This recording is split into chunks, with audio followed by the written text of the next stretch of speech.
Hi guys, welcome back to Education Concepts. If in case మీకు income tax department jobs పై interest అయితే ఉన్నట్లయితే recently మనకి income tax department నుంచి ఒక job notification release అయింది. ఈ నోటిఫికేషన్లో మనకి ట్యాక్స్ అసిస్టెంట్ హవాల్దార్కి సంబంధించినటువంటి జాబ్స్ ఉన్నాయి. లక్కీలీ ఈ జాబ్స్కి మనం ఎనీ డిగ్రీ క్వాలిఫికేషన్తోని అండ్ 10th క్లాస్ క్వాలిఫికేషన్తో అప్లై చేయొచ్చు. ఇక ఈ నోటిఫికేషన్ డీటెయిల్స్ ఏవైతే ఉంటాయో అవన్నీ కూడా స్టెప్ బై స్టెప్ క్లియర్లీ ఈ వీడియోలో తెలుసుకుందాం. వన్స్ జాబ్ నోటిఫికేషన్ డీటెయిల్స్లోకి వెళ్తే ఇప్పుడు మీకు నేను చెప్పినటువంటి ఏదైతే జాబ్ నోటిఫికేషన్ అయితే ఉందో ఇది మనకి సెంట్రల్ గవర్నమెంట్కి సంబంధించిన జిఎస్టీ కమిషనరేట్ ఆఫీస్ నుంచి రావడం అయితే జరిగింది. అంటే ట్యాక్స్ డిపార్ట్మెంట్ నుంచి రావడం అయితే జరిగింది. ఇక్కడ డీటెయిల్స్ అనేవి చూడొచ్చు, నేను అండర్లైన్ అయితే చేస్తున్నాను. ఇక ఈ నోటిఫికేషన్లో మీకు నేను చెప్పినటువంటి ఏవైతే పోస్టులు ఉన్నాయో ట్యాక్స్ అసిస్టెంట్ అండ్ హవాల్దార్కి సంబంధించినటువంటి జాబ్సే ఉన్నాయి. వాటి వివరాలు తెలుసుకోబోయే ముందు ఈ రిక్రూట్మెంట్కి సంబంధించిన ఇంపార్టెంట్ డేట్స్ అనేవి ఒకసారి క్లియర్గా చెక్ చేస్తే ఇంపార్టెంట్ డేట్స్లో ఫస్ట్ ఆఫ్ ఆల్ మనకి మెన్షన్ చేసింది ఏంటంటే ఈ నోటిఫికేషన్ మనకి 23rd ఆగస్ట్న రిలీజ్ చేశారు. సేమ్ డేట్ నుంచి అప్లికేషన్స్ కూడా తీసుకుంటున్నారని చెప్పేసి మెన్షన్ అయితే చేశారు. ఇక్కడ డీటెయిల్స్ అయితే చూడొచ్చు. ఇక అప్లై చేయడానికి లాస్ట్ డేట్ చూసుకుంటే మనకి 13th సెప్టెంబర్ లాస్ట్ డేట్గా మెన్షన్ చేశారు. ఈ టైం పీరియడ్ బిట్వీన్ ఇంట్రెస్ట్ ఉన్న క్యాండిడేట్స్ ఎవరైనా సరే అప్లై అయితే చేయొచ్చు. ఇక్కడ డేట్స్ అనేవి క్లియర్గా అయితే చూడొచ్చు.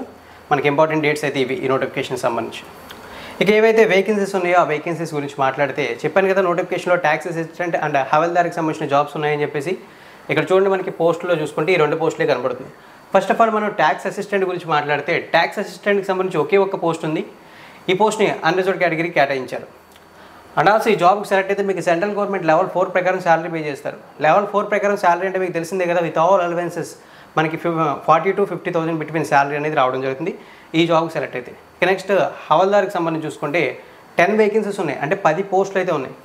వీటిలో 9 పోస్టులు అన్రిజర్వ్డ్ కేటగిరీకి, 1 పోస్ట్ ఓబీసీ కేటగిరీకి అని చెప్పేసి మెన్షన్ అయితే చేశారు. అండ్ ఆల్సో ఈ జాబ్కి సెలెక్ట్ అయితే లెవెల్ 1 ప్రకారం శాలరీ ఉంటుంది. లెవెల్ 1 ప్రకారం శాలరీ అంటే విత్ ఆల్ అలవెన్సెస్ మీకు 25,000 to 30,000 బిట్వీన్ శాలరీ అనేది రావడం అయితే జరుగుతుంది ఈ జాబ్కి సెలెక్ట్ అయితే. ఇక్కడ వివరాలని క్లియర్ చూడొచ్చు. ఇక ఈ జాబ్స్కి అప్లై అయితే చేయడానికి మనకి ఉండవలసినటువంటి ఎడ్యుకేషన్ క్వాలిఫికేషన్స్ ఏవైతే ఉంటాయో వాటికి సంబంధించినటువంటి వివరాలని క్లియర్గా అయితే చెక్ చేద్దాం. వన్స్ మనం ఎలిజిబిలిటీ డీటెయిల్స్లోకి వెళ్తే మనకి మెన్షన్ చేసింది ఏంటంటే first of all age limits. Age లిమిట్స్లో మెన్షన్ చేసిన పాయింట్ ఏంటంటే ఈ జాబ్స్కి between 18 to 27 years age group వాళ్ళు అప్లై అయితే చేయాలి. రిజర్వేషన్ ఉన్న కమ్యూనిటీస్ ఎవరైతే ఉంటారో, for example SC, ST, OBC category ఎవరైతే ఉంటారో వాళ్ళకి చూసుకుంటే age relaxations government of India rules ప్రకారం అప్లికేబుల్ అవుతాయని చెప్పి మెన్షన్ చేశారు. ఇక్కడ ఈ డీటెయిల్స్ అయితే చూడొచ్చు, మొత్తం మనకి డీటెయిల్స్ని మెన్షన్ అయితే చేశారు. ఇక మనం ఎడ్యుకేషన్ క్వాలిఫికేషన్స్ వివరాల్లోకి వెళ్తే ఫస్ట్ ఆఫ్ ఆల్ మనం తెలుసుకోబోయేటటువంటి పోస్ట్ ట్యాక్స్ అసిస్టెంట్. ఈ ట్యాక్స్ అసిస్టెంట్ ఎడ్యుకేషన్ క్వాలిఫికేషన్స్ని చూసుకున్నట్లయితే మనకి మెన్షన్ చేసింది ఏంటంటే డిగ్రీ అనేది ఎడ్యుకేషన్ క్వాలిఫికేషన్. డిగ్రీలో బీఎస్సీయా, బీకామా లేదా బీఏ అని చెప్పి మెన్షన్ చేయాలి. ఎనీ డిగ్రీ క్వాలిఫికేషన్తో అప్లై చేయొచ్చు. దానితో పాటు బేసిక్ కంప్యూటర్ నాలెడ్జ్ ఉండాలని చెప్పి కూడా మెన్షన్ అయితే చేశారు. ఈ వివరాలను ఇక్కడ క్లియర్ అయితే చూడొచ్చు. సమ్ టైమ్స్ మనం డేటా ఎంట్రీ వర్క్ కూడా చేయాల్సి ఉంటుంది కాబట్టి టైపింగ్ కూడా ప్రాపర్గా వచ్చి ఉండాలి. ఎగ్జాక్ట్గా స్పీడ్స్ అయితే లేవు, కానీ ఒక 35 words per minute స్పీడ్లో ఇంగ్లీష్లో టైప్ చేసేటటువంటి టైపింగ్ స్కిల్స్ మీ దగ్గర ఉండాలి ఈ ట్యాక్స్ అసిస్టెంట్ జాబ్కి అప్లై చేయడానికి. ఇక నెక్స్ట్ మనం హవాల్దార్ జాబ్ గురించి మాట్లాడదాం. ఈ హవాల్దార్ జాబ్స్ అనేవి మనం స్టేట్ గవర్నమెంట్లో పోలీస్ కేటగిరీలో ఏవైతే కానిస్టేబుల్ జాబ్స్ అంటామో అదేవిధంగా సెంట్రల్లో ఈ విధంగా పిలుచుకోవచ్చు. ఈ జాబ్స్ని సేమ్ అదే విధంగా ఉంటాయి. ఈ జాబ్స్కి అయితే 10th క్లాస్ క్వాలిఫికేషన్ అప్లై చేయొచ్చు. మీరు 10th క్లాస్ పాస్ అయితే చాలు, అప్లై అయితే చేసుకోవచ్చు. ఇక నెక్స్ట్ మనకి ఈ జాబ్స్కి అప్లై చేసే క్యాండిడేట్స్కి కొన్ని ఫిజికల్ రిక్వైర్మెంట్స్ ఉన్నాయి. ఆ ఫిజికల్ రిక్వైర్మెంట్స్లో మెన్షన్ చేసింది ఏంటంటే మేల్ క్యాండిడేట్స్కి హైట్ అయితే 157.5 centimeters అయితే ఉండాలి. చెస్ట్ చూసుకుంటే 81 centimeters ఉండాలి. బ్రీతింగ్ తీసుకున్న తర్వాత 5 centimeters ఎక్స్పెన్షన్ జరగాలని చెప్పి మెన్షన్ చేశారు. వివరాలను ఇక్కడ క్లియర్లీ చూడొచ్చు. సేమ్ అదేవిధంగా మనం ఫిమేల్ క్యాండిడేట్స్కి సంబంధించినటువంటి స్టాండర్డ్స్ అనేవి చూసుకున్నట్లయితే ఫిమేల్ క్యాండిడేట్స్ హైట్ చూసుకుంటే 152 centimeters ఉండాలని చెప్పారు.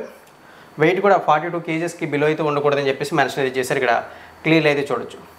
ఇక మనకి ఫిజికల్ టెస్ట్కి సంబంధించి మేల్ క్యాండిడేట్స్కి ఒక 1600 meters వాకింగ్ టెస్ట్ ఉంటుంది. దానికి 15 minutes టైం అలాట్ చేస్తారు. ఫీమేల్ క్యాండిడేట్స్కి చూసుకుంటే ఒక 1 kilometer వాకింగ్ టెస్ట్ ఉంటుంది. దీనికి సంబంధించి 20 minutes టైం అయితే అలాట్ చేయడం జరుగుతుందని చెప్పేసి మెన్షన్ అయితే చేశారు. సో ఈ డీటెయిల్స్ని ఇక్కడ క్లియర్లీ గుర్తుంచుకోండి. దానితో పాటు ఇక మనకి మెన్షన్ చేసినటువంటి పాయింట్స్ ఏంటంటే ఇవి స్పోర్ట్స్ కోటాకి సంబంధించినటువంటి జాబ్స్ అని మెన్షన్ చేశారు.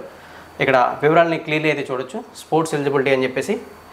అయితే ఇక్కడ స్పోర్ట్స్లో మనకి ఏవైతే డిఫరెంట్ స్పోర్ట్స్ అయితే ఉన్నాయో, వాలీబాల్ అని, క్రికెట్ అని చెప్పి, బాస్కెట్బాల్ అని చెప్పేసి ఉన్నాయో అటువంటివి ఒక 59 కేటగిరీస్ స్పోర్ట్స్లో ఏ సర్టిఫికేట్ ఉన్నా సరే మీరు ఈ జాబ్స్కి అప్లై చేయొచ్చు. ఇండోర్ గేమ్స్, అవుట్డోర్ గేమ్స్ రెండు కూడా ఇంక్లూడ్ అయితే ఉన్నాయి ఇందులో. మీరు ఇక్కడ క్లియర్లీ అయితే చూసుకోవచ్చు. ఇఫ్ ఇన్ కేస్ మీకు ఏమైనా డౌట్స్ ఉంటే ఇక్కడ పాస్ చేసి చెక్ చేయండి. సో ఫ్రెండ్స్, ఓవరాల్లీ ఈ రిక్రూట్మెంట్కి సంబంధించినటువంటి డీటెయిల్స్ అయితే ఇవి.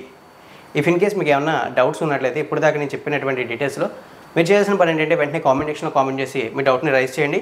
అండ్ ఆల్సో ఈ నోటిఫికేషన్ రిలేటెడ్ లింక్స్ ఏవైతే ఉంటాయో లింక్స్ అన్ని కూడా మీకు డిస్క్రిప్షన్లో ఇస్తాను. అక్కడ క్లిక్ చేసి నోటిఫికేషన్ సంబంధించినటువంటి ఫుల్ డీటెయిల్స్ అయితే తెలుసుకోవచ్చు. వీలైతే ఈ ఇన్ఫర్మేషన్ మీ ఫ్రెండ్స్తో షేర్ చేసుకోవడానికి ప్రయత్నించండి. కొత్తగా మన ఛానల్కి విజిట్ చేసిన వాళ్ళు సబ్స్క్రైబ్ చేసి నోటిఫికేషన్ బెల్ ఐకాన్ని యాక్టివేట్ చేయడం మర్చిపోకండి. థ్యాంక్ యూ ఫ్రెండ్స్, వీడియోని ఎండింగ్ వరకు వాచ్ చేసినందుకు.